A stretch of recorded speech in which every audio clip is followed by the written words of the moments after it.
Ce n'est pas le grand danseur au corps athlétique qu'on reçoit ce matin, mais l'humoriste et le comédien. Bonjour Florent Père. Bonjour, vous allez bien? Et vous? Magnifiquement bien. Bon, génial. Vous venez nous parler de votre spectacle Nature que vous allez reprendre après une année triomphale à partir du 1er octobre. Ça va être regardé donc à la Gaîté Montparnasse. Il y aura quelques dates également en tournée en province. J'imagine, Florent, que vous êtes super excité dans les starting blocks à l'idée d'incarner à nouveau. C'est un tour de force, hein, une trentaine de personnages, une comédie musicale qui se monte et vous faites toutes les parties prenantes, quoi. Je fais tout. Voilà, c'est le spectacle rêvé pour les producteurs. Parce Un qu'on seul a, salaire. on a 30 comédiens, mais pour le prix d'un. Donc. Non, je suis très, très excité parce que c'est un spectacle, c'est le spectacle de mes rêves. Voilà, je me suis écrit avec Philippe Cabrivière et Mathieu Burnel, je me suis écrit la cour de récré dont je rêvais depuis de nombreuses années. Je rêvais de cette forme où je jouerais tous les personnages tout seul, un peu à la Philippe Cobert, en étant évidemment avec toute l'admiration et le respect que j'ai pour Philippe Cobert. Mais cette technique de faire tous les personnages tout seul, c'est un truc que je rêvais de faire. Je me suis offert de chanter tous les soirs des chansons de Pascal Obispo, enfin les musiques de Pascal Obispo, les paroles, c'est nous qui les avons écrites.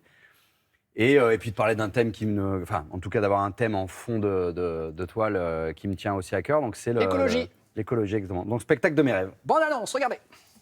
Elle va bien se passer cette première, d'accord? Tu as bien travaillé, ça fait des mois que tu es dessus, et elle est super, ta comédie musicale écolo, là. Salut, moi je m'appelle Maxence, si je t'arrête dans la rue, c'est parce qu'il y a urgence. Ça va être une catastrophe, oh non, en plus c'est complet. Tout le monde va voir cette merde. Oh là là, mais pourquoi il fait pas des sketchs et des impros comme avant, l'autre con? Ça va mon Florent? Ça va être formidable, voilà.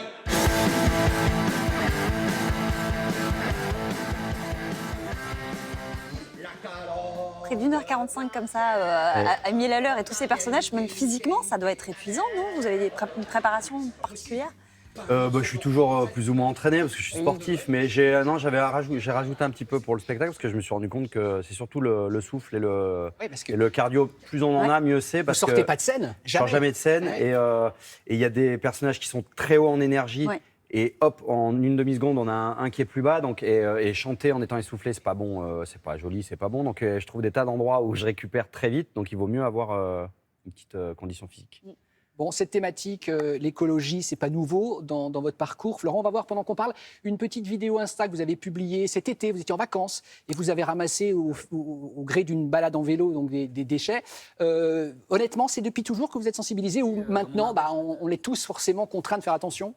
Non, depuis toujours, je peux pas dire depuis toujours parce que mes parents, vraiment, c'est moi qui les ai rendus plus écolos. Donc non, Après, j'ai grandi à la campagne. Ensuite, j'ai fait mon sport-études au bord de la mer. Enfin, j'ai toujours été en contact avec la nature, donc ça a dû se mettre dans un coin de la tête.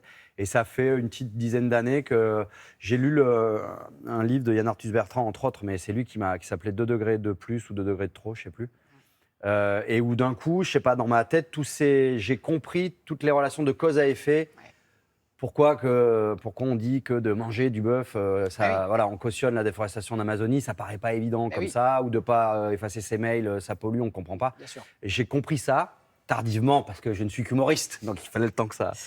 Et de là, j'ai changé, on a changé d'ailleurs même avec ma femme et mon fils, nos habitudes au quotidien. Alors c'est beaucoup et jamais assez. Vous roulez en vélo? Je suis à vélo, là, je suis venu à vélo. Alors que c'est loin chez vous.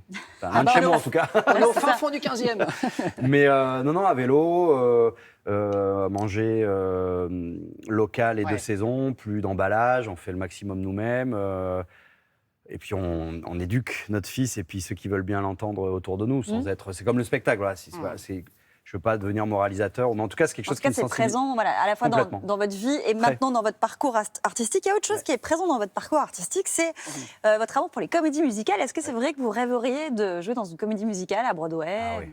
Oui, j'ai découvert la comédie musicale. J'ai joué une comédie musicale à Bobino, c'était en 2013, c'était Spamalot, qui était l'adaptation du Sacré Graal des Monty Python, qui était mis en scène par PEF.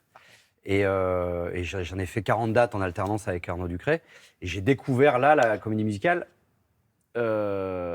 anglo-saxonne, puisque je connaissais les françaises, dont Pascal évidemment. Les 10 commandements, entre autres. Mais j'ai découvert là toutes les comédies musicales anglo-saxonnes, que ça soit de Londres ou de Broadway. Et d'un coup, c'est encore une autre dimension. j'y vais dès que je peux et j'ai la chance de pouvoir y aller. Et dès que j'y vais, c'est Mais là, déjà, vous le disiez, à travers votre spectacle, c'est une comédie musicale, vous chantez, Oui. donc c'est déjà Ouais. un pied, un pied dans cette comédie musicale. On va marquer une petite pause, on va revenir. Florent, on voulait vous faire plaisir ce matin. Oui. Les Misérables, comédie musicale. magnifique. Si je vous dis Bring Me Home. Oh là là, bring C'est- him home. Bring Him Home. Eh oui, Vous, pardon. c'est votre chant. Non, Le je suis bilingue. nul. J'ai fait allemand premièrement. C'est pour ça que ça bring him home. Ya, vous Les adorez- Misérables. vous adorez, on est d'accord. J'adore, c'est ma chanson.